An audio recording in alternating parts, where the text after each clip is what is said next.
Hello, everyone, and welcome. So, today we're doing something a little different. This isn't a movie review. Instead, we're going to take a deep dive into something way more personal, one person's raw, handwritten reaction to a film that just completely left them speechless. We're going to break down their experience watching Martin Scorsese's Shutter Island and really get into the anatomy of a true cinematic shock. Right out of the gate, this is what they wrote. Listen to that. I can never forget the feeling of that emptiness. This isn't just criticism, It's a confession. The film created a void, this feeling that the truth of it was just too much, too real to handle. It's a feeling, they say, that they have never, ever felt again since. And this is that immediate gut reaction. Before even trying to figure out the plot, there's this recognition of just pure artistry. Comparing Scorsese to Picasso, that's not just saying, oh, it was a good movie. It means the storytelling was so complex, so layered, it felt like it was redefining what a movie could even be. It was masterful disorientation. Okay, so let's start with that initial gut punch. That's really where this whole thing begins. We're going to explore this first phase, that unforgettable emptiness and the emotional fallout that just took over the second those credits started to roll. Now, you have to understand the context here, because it's so important. This person isn't in a big, crowded movie theater. Nope. They're at home, totally isolated during the COVID pandemic. Just think about that for a second. Watching a film all about paranoia and a fractured sense of reality, while the entire world outside is on lockdown. That setting, it wasn't just a backdrop, it was like an amplifier, cranked up to 11. So what's the very first reaction when your mind has just been blown like that? It's not jumping online, it's not texting your friends. As they describe it, it was just putting the phone away and sitting. Absolute silence. Complete silence. That's not just the room being quiet, that's the sound of a brain trying to reboot itself after reality got completely scrambled.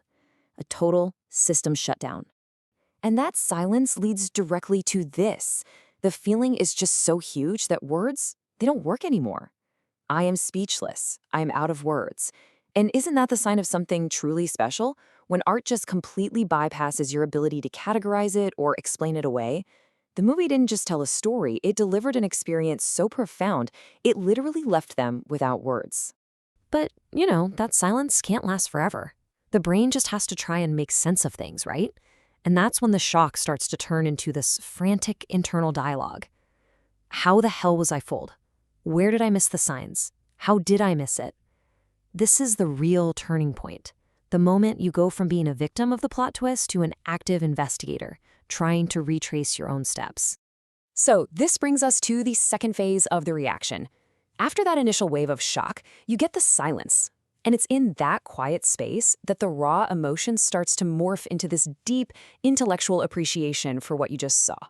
And this didn't happen right away. The note says it took almost 20 to 30 minutes just to come out of the silence and even begin to talk about it. Think about that. A full half hour of just quiet processing before words can even start to form. That just shows you how dense this film's twist really is. It needed time to unpack all those layers. And even after that half hour, the struggle wasn't over. We've all been there, right? You're searching for the words, but they just don't feel big enough. You're struggling to express how I felt. It just perfectly captures that gap between a huge internal feeling and the simple limits of our language. The film created an emotion so unique, it just didn't fit into any of the usual boxes.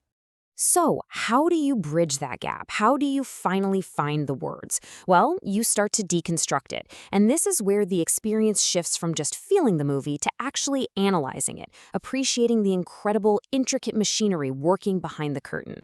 And this is where the inner cinephile just lights up. You can see it in the notes. The film's construction is just broken down with pure admiration. The setup is called extraordinary. The casting is at its peaks. The sounding, which has to be in the sound design, the score, is a major asset.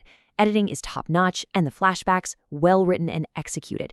It's like a systematic appreciation for every single tool Scorsese used to build this beautiful, elaborate trap. And digging into all those details leads to this amazing realization. The shock, the emptiness, they weren't just cheap tricks.